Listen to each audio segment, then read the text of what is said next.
Hello, welcome to MedSpaTrends.tv. Today, I'm so excited. I just had a little pre-conversation with William Brandham, who is the wonderful founder of an EMR, the best EMR company that I have found out there called Pabau, and it's Pabau. It's really fun to say, so just try that a few times. Really great name, but I just love so much about your business. William, I've had such a great experience with your team and getting to know them. We built a to Z kind of software system for med spas, and it was everything except for an EMR.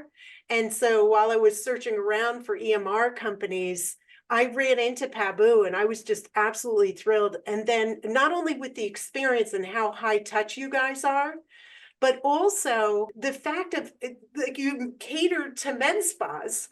I know that you also, we'll talk about your story, it caters to medical offices as well, but the fact you know the med spa business so well and aesthetics so well, and it's populated with all of that kind of stuff that they need, that's insane. It was great. And the team, I just felt like everything I said, you're like poised to build, because it's not like talking to little kids in your company. They're people with a lot of passion, heart and soul.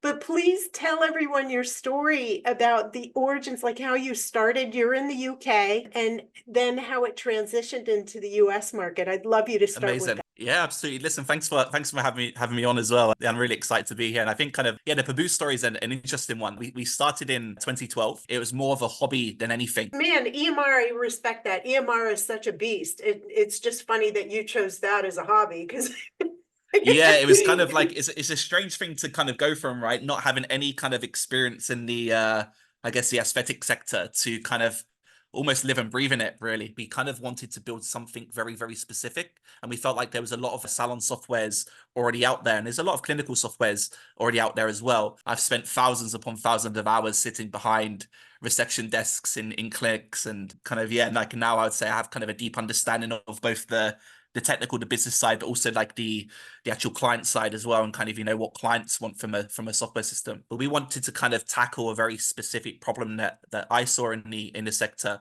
which is kind of going paperless. There's a lot of EMR softwares out there, even to this day, where kind of they haven't really kind of tackled that kind of paperless environment problem. I kind of categorize clinics into three categories. You've got paper-based clinics, what I call paper light, and paperless. And we're very much in that category of wanting to kind of create an entirely paperless environment. I started off as a software engineer. After probably 3 or 4 years, I kind of hang the gloves up and I focus much more on the business side. I'm very much still involved in a lot of the technical decisions, but I don't necessarily code anymore. So now you're a lowly CEO. I'm a lonely CEO, yes. Tell us, how many years ago did this start in the UK? And what was your focus? What was your market focus? Was it just medical offices in general?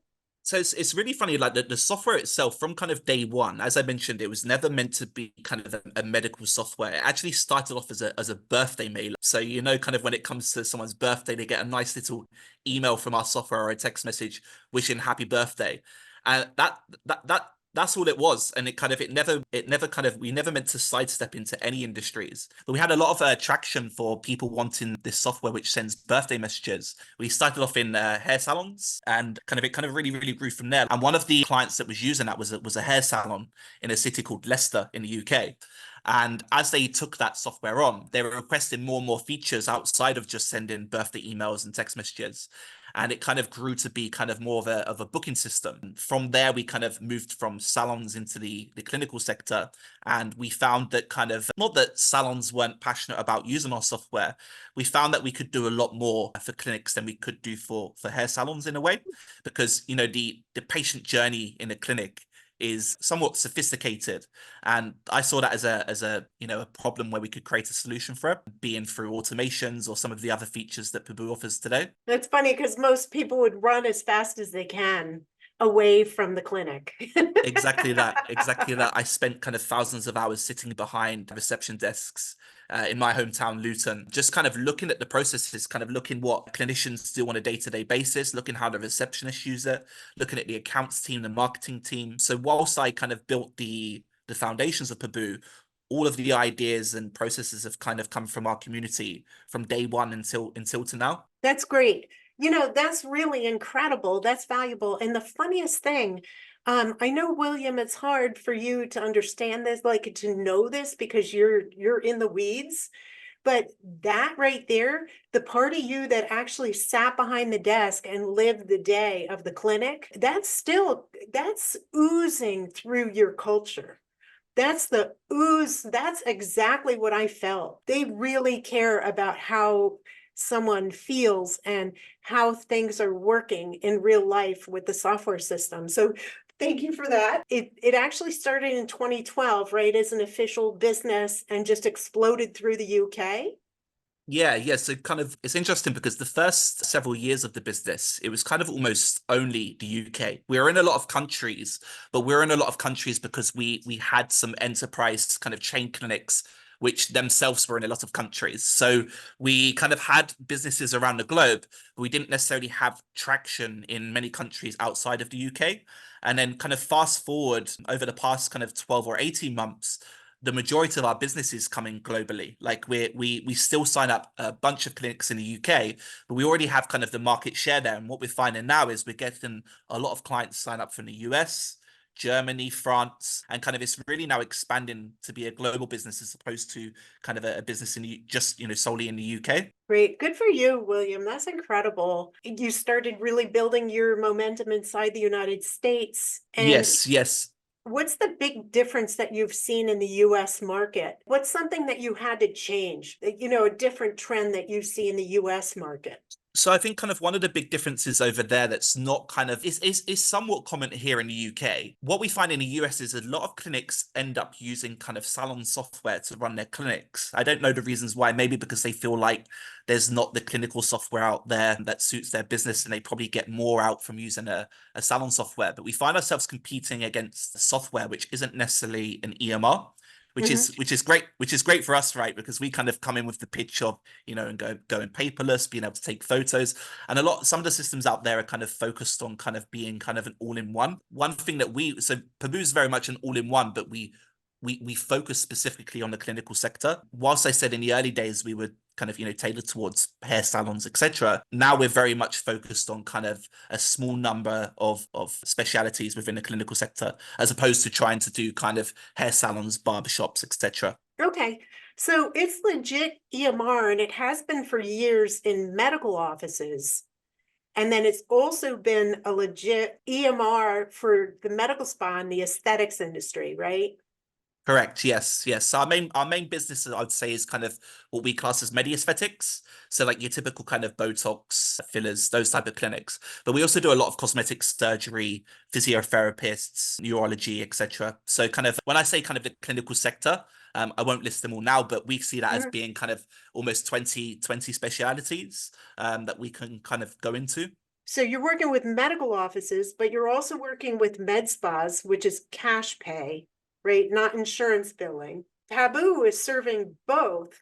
What's your advice to physicians, let's say, who might have an EMR? They hate their EMRs. Everyone doesn't like their EMR, right?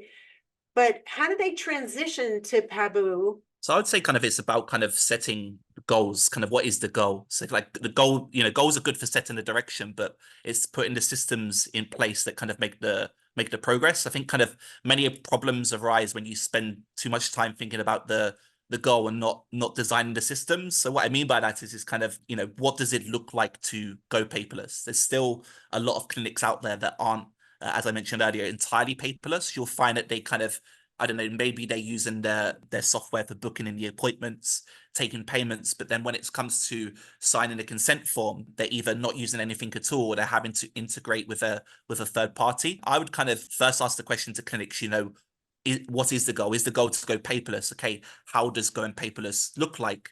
Okay, how does the patient journey look like? What's your branding look like, et cetera, et cetera? Because it's kind of like is a big answer to a small question, I know, but I would say kind of almost just mapping out that entire paperless journey. And kind of what we do really, really well at Paboo is we have an app called Paboo Go. And it's just a really simple 5-step process. So when a patient comes into the clinic, and it's the same in the US, it's the same in the UK, they kind of tend to go on this 5-step journey. Step 1, we check their patient details. Step 2, they complete a medical history form. Step 3, they sign a consent form. And then usually for insurance purposes, we take photos and do the treatment notes, and then also send off the aftercare. So kind of, I think one of the biggest mistakes that clinics make is they think that they can kind of get this all done from day one, right? So they kind of say, hey, I'm using software X, I'm going to jump to software Y. And they think that, say, software Y is going to solve all problems from day one. But really, it's kind of like an iterative process. You know, you very much, you move software systems. And just like we do at Pabau, we're constantly changing and evolving our processes. So yeah, you'd go ahead and load in all of your consent forms from day one. Yeah, you'll go and put all of your treatment forms from day one. But really kind of you evolve them like we do at Pabau with our client feedback. It's a constantly changing process of trying to kind of chop and change things and try and get the most out of your software system. And I can see what you're saying, that it does require behavioral changes behind the desk. So Definitely. when they get your system. And the thing I really love about your system, and by the way, if anyone wants to check it out, go to Pabau, it's PABAU.com/go hyphen EMR. And that shows you the aesthetics version of the EMR. And what I noticed is you don't have to, if you're a new practice, they have it all populated. You can either populate it with your own consent forms and things of that sort, but they've got a lot of that stuff already built in. We have like several thousand templates from the off-go. So what a lot of, particularly new practices, it's always quite nerve-wracking. Like when you've just kind of coming into the industry, it's quite actually nerve-wracking taking on a software system because you've got to come up with, okay, let's take one service, for example, Botox. You know, you've got to have the Botox consent form, the treatment form, then sometimes medical history, pre-care, aftercare, recalls. Like there's a lot of processes that need to be set up for one service. We have a lot of that stuff by default with Pabau. Because we've been doing this so many years, we have a whole host of templates that clients can choose from pre-care to aftercare to consent forms, etc. That's great. And I also, the biggest question I get, can I do charting? Yes, you can do charting. Can I upload pictures? Yes, you can upload pictures. Absolutely. You've made it so easy if you have no idea what an EMR is and what you're supposed to do with an EMR because you're a nurse and you want to start a practice. It's almost like it's teaching you at the same time. That's the Absolutely. impression I got. It's very visual too. And then I also like how you have it modularized. So if someone's not doing insurance billing, you just turn the module off. You hide it. Exactly, yeah. Over the past 3 years, we've been in the process of building what we're calling kind of internally Pabau 2. And kind of one of our main goals from day one was to try to build something, not that Pabau 1's necessarily difficult to use, but with Pabau 2, we want to kind of make it feel like fluid in a way. One of the very first clients that I went into with Pabau and gave a demo, the first bit of feedback I got was she was just looking confused throughout the entire demo. And she turned around to me and said, it looks like a computer system. And I walked away from that demo thinking, what does that mean? What the hell does that mean? Like it is a computer system. Years later, it kind of hit me in a way. I know exactly what they mean now. And kind of the way that we've kind of rectified that with Pabau 2 is kind of people just want to use something that's easy, right? If you've got an iPhone or an Android, it's just so easy to use. Okay, yeah, the first couple of days you're learning it. But what we were finding with Pabau 1 is it was requiring quite a lot of training for clients to actually get onboarded. With Pabau 2, we're going down this kind of almost like self-teaching route where everything just feels familiar. So when you're signed up from day one, like I said earlier, it has all of the consent forms, has all of the treatment forms already built in.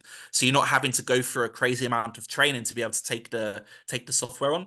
And then if you did want to become a more kind of advanced user, that's something that you can do further down the line rather than having to go through all of this kind of pre-training material in order to be able to go live on the software. Yeah, and that's the thing too, is like everyone doesn't need all of the features right away. I always encourage, especially new practice founders, to just take it step by step.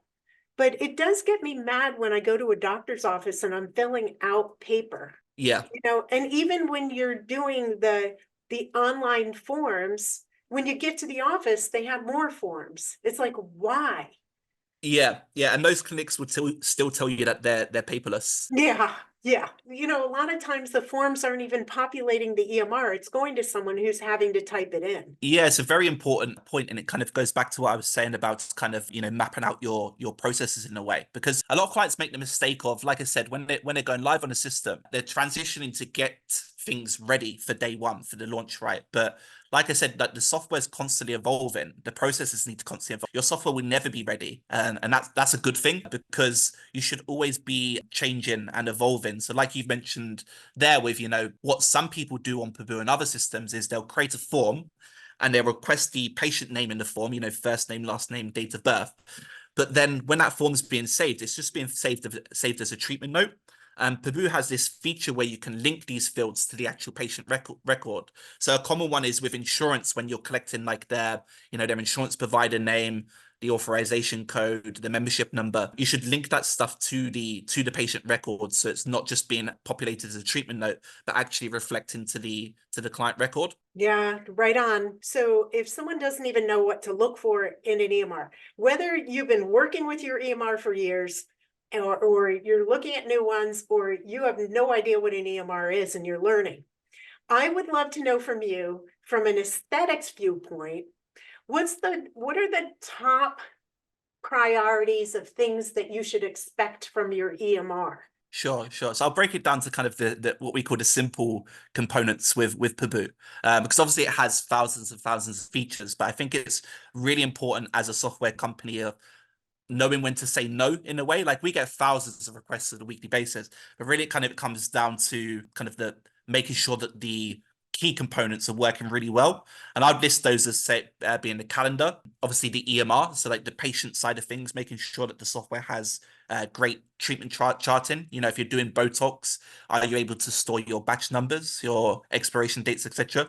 Then moving on to kind of the point of sale, making sure that you kind of have a good point of sale system.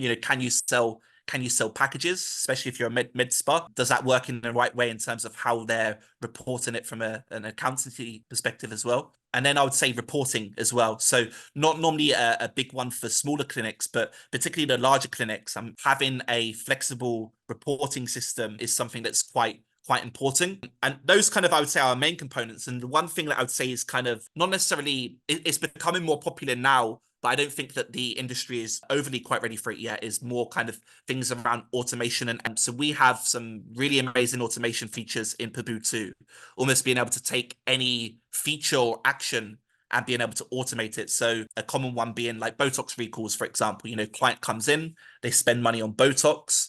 90 days later or 110 days later, however long the clinic wants to set it, you can set up automation to send out an email to try to get them back in for the recall. And Pabau's very, very flexible at doing that. Like a lot of software systems out there, they'll send a recall X amount of days after, but it's not massively customizable. Pabau's customizable in the way that, like, I was with a client a couple of weeks ago, and they were showing me how they'd used Pabau automation in their clinic, and it was incredible. They'd automated it to the point where clients would get different emails based on the type of client that they are. So they have a mixture of patients, some of which book online and some of which book over the phone.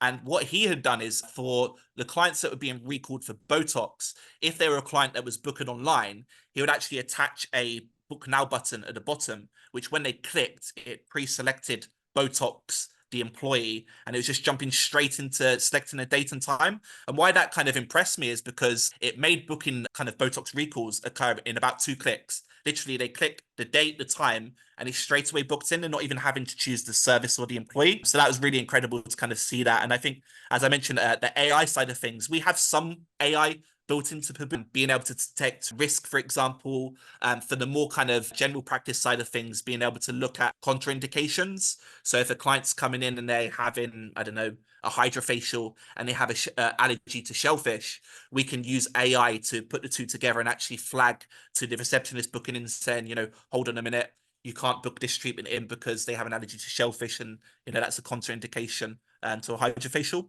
Wow, that's amazing. And it's so funny too, because, lots of times I'll have conversations like this with the founders and the med spa and aesthetics practice owners that we're working with. And we'll mention things like that and they'll get overwhelmed. And I'll say, no, what that means is you don't have to do anything. Yeah. It's funny because we're in quite a niche area with Pabau. Like, you get a lot of software systems out there which are kind of very, very small, but they've kind of purposefully built it in that way. They have tons and tons of clients. They're very, very, it has a very small amount of features, but that's kind of the market that they're going for.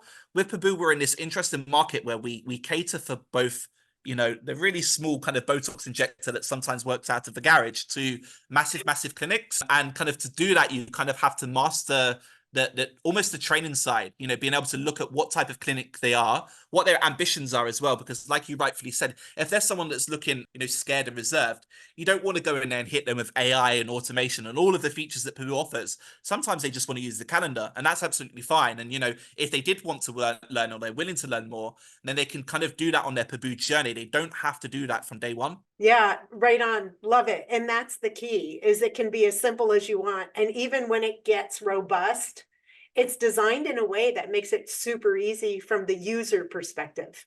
So Exactly. like that user interface is incredible. It's incredible. One of the basic fundamental functions is being able to chart by just clicking on a face. And you can upload before and after pictures, all that good stuff. You can share those with your clients. Like Yep, all yep. of those are the FAQs that I get. Can I use it for my booking, nurtures, that kind of stuff? That's going to make all the difference in your clinic. And the thing is too, especially for a new clinic, you're not charged a penny. Pabau doesn't charge a penny until you hit 50 active clients in the EMR. So I'm going to explain to you, you have a database in there and it's called a CRM. And this is your customer relationship management system that can also manage like nurtures. Hi, love you, miss you, those kinds of big event coming, and you're inviting everyone. So it can do all that stuff and keep track of your friends and family and your clients and all that, and prospects. Then there's this piece of the EMR that's only your active clients.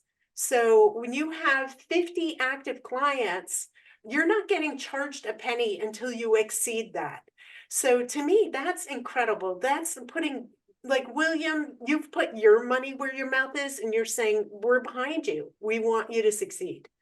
And I'm hoping by the time they hit 50 active clients, they're like, to like how little you're charging after that. Like your charges are so small after that. It's just incredible to me.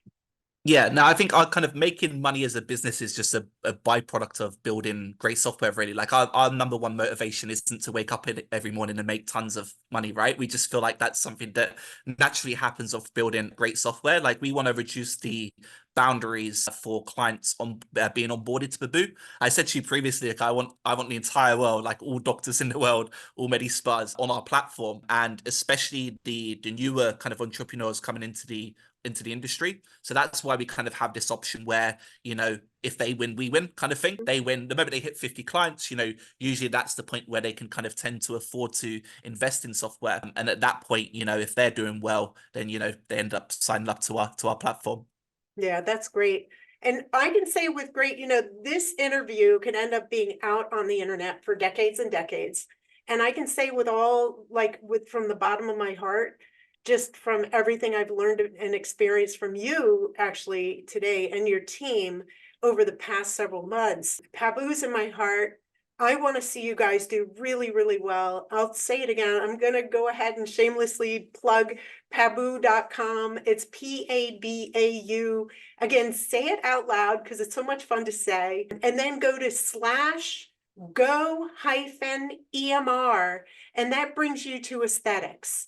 So that'll bring you to how it works. But the biggest thing I want to say is please just book a demo. Noah, the team, they're so incredible. They're patient. They'll answer all your questions. And again, even from them, it's like you don't feel like it's a sales call, like they're pushing hard to sell you. They want you to learn. They want to make sure that it fills your needs, and you'll learn so much from the demo. They are really phenomenal. Is there any words of wisdom, William, that you want to leave with everyone on the way out here? Yeah, no, I think I think you've pretty much nailed it there. I think with Pabau, there's no contracts. I know some software systems out there, they tie you into a contract for X amount of months. I'm not saying that's necessarily a a bad thing, but like you said, we put our money where our mouth is. The risk is on us in a way. We know that it's a big decision to move from one software to another, but we do have a very high retention at Pabau in terms of the number of clients that we're keeping, and we're constantly, like I said, we're constantly investing into the product. It's been over a decade now, but we're still kind of plowing everything back into the software system, especially with Pabau 2. So yeah, we appreciate it's a big system, but certainly come and check us out. That's great. So this is William Brandham, CEO of Pabau, the best EMR out there for any medical practice, any aesthetics practice. I highly recommend it.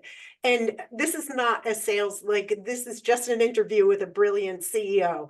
And I really thank you. I know it's a very, very big company. You keep it feeling very high touch. I just got the chills. It's just the culture is incredible. So really kudos to you, William, for everything you've done. Amazing. I really appreciate your spending time with me today. Amazing. And thank you for having me on. Yeah, my pleasure. Cheers. Cheers.